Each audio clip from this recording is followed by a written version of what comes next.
ఆందోళనలు రోజు రోజుకు పెరుగుతూనే ఉన్నాయి అండ్ మనమంతా కూడా చూస్తూనే ఉన్నాం. సుప్రీం లీడర్ అయతుల్లా ఖమేనీకి వ్యతిరేకంగా నిరసనలు పెరుగుతూ వస్తున్నాయి. ఈ నిరసనలు హింసాత్మకంగా సైతం మారుతున్నాయి. ఇప్పటికే 10 మంది వరకు మృతి చెందారు. అయితే ఈ ఆందోళనలు ఇరాన్ భవిష్యత్తును అసలు ఎలా మార్చిపోతున్నాయి? ఈ ఆందోళనల్లో అమెరికా జోక్యం ఉందా? ఇరాన్ ప్రజలకు అమెరికా అధ్యక్షుడు డొనాల్డ్ ట్రంప్ మద్దతు పలకడాన్ని ఎలా చూడాలి? దీని గురించి మాట్లాడతాం. సో ఎస్ సార్, ఇంతలాగా ఆందోళనలు పెరగడాన్ని ఎలా చూడాలి అంటారు? ఎండ్ ఇది అక్కడున్న ప్రభుత్వానికి ఒక ఎండ్ కార్డ్ వేసే ఒక అవకాశం ఉందనుకోవచ్చా? అక్కడ ప్రజల్లో రగులుతున్న ఫైర్ ఏదైతే ఉందో దాని గురించి మీరు ఏమంటారు సార్? అంటే ఇరాన్లో ఇప్పుడే కాదు, చాలా ఏళ్ళుగా ఇరాన్ ప్రజలు అక్కడున్న ఇస్లామిక్ రెజీమ్కి వ్యతిరేకంగా పోరాడుతున్నారు. సో మీకు 2022లో మాషా అమేనీ అనే 22 ఇయర్ అమ్మాయి హిజబ్ సరిగా ధరించలేదని చెప్పి ఇరాన్ మొరాలిటీ పోలీస్ ఆమెను అరెస్ట్ చేసి కస్టడీలో టార్చర్ చేస్తే ఆమె చనిపోయారు. దానికి వ్యతిరేకంగా కూడా పెద్ద ఎత్తున నిరసనలు దేశమంతా జరిగాయి. అయతుల్లాను విమర్శిస్తూ కూడా సుప్రీం రిలీజియస్ లీడర్ ఇరాన్లో ఎవరూ ఆయన ప్రశ్నించలేరు. ఎలక్టెడ్ ప్రెసిడెంట్ కూడా ఈ సుప్రీం రిలీజియస్ లీడర్ కింద పనిచేయాల్సిందే. అలాంటి అయతుల్లాకు వ్యతిరేకంగా కూడా ప్రజలు తిరగబడ్డారు. ఇరాన్లో ఆ చరిత్ర కూడా ఉంది మీకు. అందువల్ల ఇప్పుడు కూడా ప్రజలు తిరగబడుతున్నారు. డెత్ టు ద డిక్టేటర్ అని చెప్పి నినాదాలు కూడా ఇస్తున్నారు. అయితే అప్పుడేమో ప్రభుత్వానికి ఒక అడ్వాంటేజ్ ఏముండే అంటే కన్జర్వేటివ్ ముస్లిం సొసైటీని తన వైపు ఉంచుకోవటానికి అవకాశం వచ్చింది. చూడండి, రిలీజియస్ ప్రాక్టీసెస్ మన షరియా లాను ఉల్లంఘిస్తున్నారని. ఇప్పుడు ఇది మతపరమైన అంశం కాదు, ఇది ఎకనామిక్ అంశం. అంటే ఎకనామిక్ గ్రోత్ రేట్ -2.8% అయిపోయింది. మీకు ఇరాన్ కరెన్సీ ఘోరంగా పడిపోయింది. $1కు ఈ వీక్లో స్టార్టింగ్లో 14 లక్షల ఇరాన్ రియాల్స్కి పడిపోయింది. Inflation 40%, food inflation 72%, health and medicine 50% inflation. దేశంలో అంతటా పవర్ షార్టేజు, తీవ్రమైన కరువు వల్ల వాటర్ షార్టేజు. సో దశాబ్దాల అమెరికన్ శాంక్షన్స్ వల్ల ఇరాన్ ఎకానమీ కంప్లీట్గా కొలాప్స్ అయింది. అందువల్ల 2022 తిరుగుబాట్లను మతం అడ్డం పెట్టుకొని షరియాలాను చూపి అయతుల్లా ఖమేనీ నాయకత్వంలోని ఇస్లామిక్ మతశాంతసవాద ప్రభుత్వం బతికి బట్టగట్టచ్చు. కానీ ఇప్పుడు ప్రజలు ఎకనామిక్ ఇష్యూస్ పైన తిరగబడుతున్నారు. అయితే ఇరాన్ ప్రెసిడెంటే చెప్పాడు, మన అమెరికాను నిందించే లాభం లేదు, ఈ సమస్యలకు మనమే కారణము, మనం పరిష్కరించుకోవాలని ఓపెన్గా ఒప్పుకున్నాడు.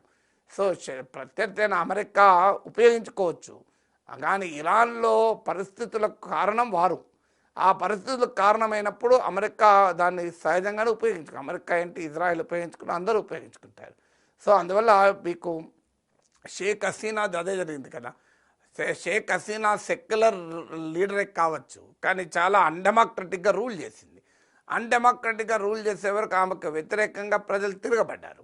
తిరుగుబాటులో అన్ని వర్గాల ప్రజలు పాల్గొన్న ఇస్లామిస్ట్ శక్తులు ఆర్గనైజ్డ్గా ఉండే వరకు జమాత్ ఇస్లామీ బంగ్లాదేశ్ లాంటి వారు బలపడ్డారు ఇవాళ. సో అందువల్ల మీకు ఇక్కడైనా ఇరాన్లోనైనా మీకు బయట వాళ్ళు ఉపయోగించుకున్న అమెరికా ఉపయోగించుకున్నారు, దానికి ఇరాన్ స్వయంకృత అపరాధం కదా. సో దానికి America war on Iran, economic war on Iran ఒక కారణం కాదని ఎవరు అనడం లేదు. సో ఇజ్రాయెల్కి మధ్య అయితే ఇప్పుడు ఇరాన్ బాగా బలహీనపడి ఉంది కనుక గ్లోబల్ సిచ్యువేషన్ కూడా ఇరాన్కు వ్యతిరేకంగా ఉంది, రీజనల్ సిచ్యువేషన్ ఇరాన్కు వ్యతిరేకంగా ఉంది. ఇరాన్ అనుకూల శక్తులు యాక్సిస్ ఆఫ్ రెసిస్టెన్స్ అంటారు, ప్రతిఘటన కూటమి. ఆ చుట్టూ ఉన్న హిజ్బుల్లా, హమాస్, హూతీలు, సిరియాలో బషర్ ప్రభుత్వం పతనము. సో ఇరాన్ ఫ్రెండ్స్ అంతా దెబ్బతిన్నారు. అందువల్ల ఇది అప్రాప్రియేట్ టైం అని అమెరికా భావించినట్టుంది. ఇతర అరబ్ దేశాలకు ఇరాన్కు కూడా పడదు. సో ఒక ఇజ్రాయెల్తోనే కాదు, ఇరాన్కు సౌదీ అరేబియాతో పడదు, ఇతర అరబ్ దేశాలతో పడదు. షియా సున్నీ కాన్ఫ్లిక్ట్ ఉంది. ఇరాన్ షియా కంట్రీ, సౌదీ అరేబియా ఇవన్నీ సున్నీ కంట్రీస్. సో అందువల్ల ఈ కాన్ఫ్లిక్ట్లన్నింటినీ అమెరికా తనకు అనుకూలంగా మలుచుకుంటుంది. At the same time sir, ఏదైతే పడిపోతున్న కరెన్సీ వాల్యూ ఉందో దానికి సంబంధించి ఎకనామిక్గా కూడా వీళ్ళు పోట్లాడుతున్నారు కాబట్టి ఎకనామిక్గా మళ్ళీ స్ట్రెంథెన్ అయ్యే ఛాన్సెస్ వాళ్ళకు ఉన్నాయి అనుకోవాలంటే వాళ్ళు ఎటువంటి డెసిషన్స్ తీసుకోవాలి, ఎంత టైం పడుతుంది, సో దాని పరంగా కూడా ఇటు వరల్డ్ వైడ్ డిస్కషన్స్ మనం చూస్తున్నాం. సో దాని గురించి మీ విశ్లేషణ ఏంటి సార్? అంటే ఎంత టైం పడుతుంది అనేది నేను లెక్కలే చెప్పలేను. కానీ మీకు అమెరికా శాంక్షన్స్ ఉన్నంత కాలం ఇరాన్ ఎక్స్ట్రీమ్లీ డిఫికల్ట్. ఎందుకంటే ఇరాన్ ఆయిల్ ట్రేడ్ పైన కంప్లీట్ ఎంబార్గో ఉంది. ఇప్పుడు ఒకప్పుడు భారతదేశము టోటల్ ఆయిల్ ఇంపోర్ట్స్లో 10% ఇరాన్ నుంచి చేసుకునేది. ఇండియాకు ఇరాన్కు మధ్య రూపీ రియాల్ అగ్రిమెంట్ కూడా ఉండే, అంటే మనం రూపాయల్లో చెల్లించేవాళ్ళం. దానివల్ల ఇరాన్ మన దగ్గర నుంచే వాటి వస్తువులు కొనాల్సి వచ్చింది. కానీ అమెరికా ఒత్తిళ్ల మేరకు మనం 10% నుంచి 0కి తగ్గించుకున్నాం. అలాగే చబహార్ పోర్ట్లో ఇండియా ఇన్వెస్ట్ చేసింది. చబహార్ పోర్ట్ మనకు చాలా కీలకం, ఎందుకంటే పాకిస్తాన్ బైపాస్ చేస్తూ ఆఫ్ఘనిస్తాన్కు సెంట్రల్ ఏషియన్ కంట్రీస్కు లింక్ అది. సో ఆ చబహార్ పోర్ట్ను అమెరికా మొదట్లో మనకు వేవర్ ఇచ్చింది, అంటే మినహాయింపు శాంక్షన్స్ నుంచి. ఇటీవల ట్రంప్ ఆ శాంక్షన్ నుంచి మినహాయింపును కూడా తొలగించారు. సో అందువల్ల దాంతో ఇండియా ఇరాన్కు చాలా మిత్రదేశం అయినా కూడా ఇండియా ఏం చేయలేకపోతే, ఒక్క చైనా మాత్రమే ఇరాన్ నుంచి ఆయిల్ కొంటోంది. అందువల్ల అమెరికన్ క్రిప్లింగ్ శాంక్షన్స్ను ఎదుర్కొని నిలబడడం అనేది సులభమైన అంశమే కాదు. అందువల్ల హౌ విల్ ఇట్ డూ అనేది చూడాలి మనం. ఈ ఇంపాక్ట్ ఏదైతే ఉందో సార్, ప్రజెంట్ ఇక్కడ జరుగుతున్న ఇంపాక్ట్, ఇరాన్లో ఇంపాక్ట్ ఇంకా వేరే కంట్రీస్ మీద కానీ ఎకనామీస్ మీద కానీ పడే అవకాశం ఉందనుకోవాలా? అండ్ అక్కడ ప్రజలు ఎవరైతే ఉన్నారో వాళ్ళకి సంబంధించి వాళ్ళ ఎకనామిక్ గ్రోత్ అండ్ ఫ్యూచర్ ఎలా ఉంటుంది అనుకోవాలి సార్? అంటే ఇప్పుడు వెస్ట్ ఏషియాలో మీకు ఇరాన్లో జరుగుతున్న పరిణామాలు entire west Asian region destabilise చేస్తాయి. ఆల్రెడీ రష్యా ఉక్రెయిన్ వార్ ఇంకా ఎండ్ కాలేదు. రష్యా ఇది one of the major oil producer. దాంతో ఇప్పుడు రష్యాలో గందరగోళం ఉంది. మీకు ఆల్రెడీ వెనిజులా ఇది one of the major oil producer. వెనిజులాలో అమెరికా జోక్యం చేసుకుంది, చాలా గందరగోళ పరిస్థితులు ఉన్నాయి.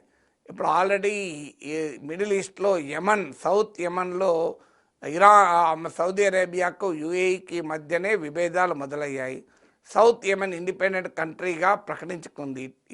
తాజాగా 2 ఏళ్లలో ట్రాన్సిషన్ పీరియడ్గా southern transition council south Yemen అనే దేశాన్ని మళ్ళీ పునరుద్ధరిస్తున్న, దీని పేరు సదరన్ అరేబియా అనే పేరు కూడా ప్రకటించారు. ఆల్రెడీ ఇజ్రాయిల్కు అరబ్ దేశాలకు మధ్య ఘర్షణలు ఉన్నాయి. అందువల్ల ఇప్పుడు ఇరాన్లో కనుక అయతుల్లా ప్రభుత్వం పడిపోతే ఆహ్వానించాల్సిందే, అదేమి గొప్ప ప్రభుత్వం అనను. కానీ అక్కడ ప్రజలు తిరగబడి ఆ ప్రభుత్వాన్ని కూలిస్తే నాకే అభ్యంతరం లేదు. కానీ అమెరికా జోక్యంతో కూలిస్తే మళ్ళీ ఏం జరుగుతుంది? తాలిబాన్లను కూల్చి 20 ఏళ్ళ తర్వాత మళ్ళీ తాలిబాన్లకే ప్రభుత్వం అప్పచెప్పి అమెరికా వెళ్ళిపోలేదా? తాలిబాన్లు ఏమైనా మారారా? తాలిబాన్లతో ఇవాళ భారతదేశం మోడీ ప్రభుత్వం కూడా సంబంధాలు పెట్టుకునే పరిస్థితి నెట్టివేయబడ్డాం. సో రేపు ఇరాన్లో కూడా ఏం జరుగుతుంది? ఖమైనీ పడిపోతే ఇంకా అంతకన్నా దుర్మార్గుడు పుట్టుకొస్తారు. మీకు ఇరాక్లో సద్దాం హుస్సేన్ ఉన్నంతకాలం అల్ఖైదా ఎంటర్ కాలే. సద్దాం హుస్సేన్ పతనం అయ్యాడు, అల్ఖైదా ఎంటర్ అయింది. ఆ తర్వాత అల్ఖైదాను దెబ్బతీస్తే ఐసిస్ లాంటి ప్రమాదకరమైన శక్తులు ఎమర్జ్ అయ్యాయి. అందువల్ల ఇరాన్లో రేపు America operation will create a much bigger problem for America. మీరు చూస్తుండండి, ఆఫ్ఘనిస్తాన్లో ఇదే జరిగినప్పుడు 20 ఏళ్ళ కింద మాలాంటి వాళ్ళని చెప్తే ఆఫ్ఘనిస్తాన్ అమెరికాని ఏం చేస్తుంది, తాలిబాన్లు అమెరికాని ఏం చేస్తారు, చెట్టుకు పుట్టకు పారిపోయారు, గుట్టలలో దాక్కున్నారు అన్నారు. కానీ ఏం జరిగింది? 20 ఏళ్ళ కింద మేము ఏం చెప్పామో అదే నిజమైంది కదా. ఇప్పుడు రేపు ఇరాన్లో కూడా అదే జరుగుతుంది. చూడండి మీరు, అమెరికా తీవ్రమైన ఛాలెంజ్ ఎదుర్కోవాల్సి ఉంటుంది. ఇప్పుడు ఆల్రెడీ ఇరాక్లో కూరుకుపోయింది, ఆఫ్ఘనిస్తాన్లో కూరుకుపోయింది, ఇప్పుడు వెనిజులాలో కూరుకుపోయింది, ఇరాన్లో కూడా కూరుకుపోతుంది. ఇదివరకు ట్రంపే అన్నాడు, ఈ why should America pay for this bloody wars అని. ఇప్పుడు మరో వార్ ఫ్రంట్ అమెరికా తెరుచుకుంటే ఇక అమెరికా ఇష్టం అది. So yes sir, finally last topic చూద్దాం, దట్స్ అబౌట్ టెక్నాలజీ.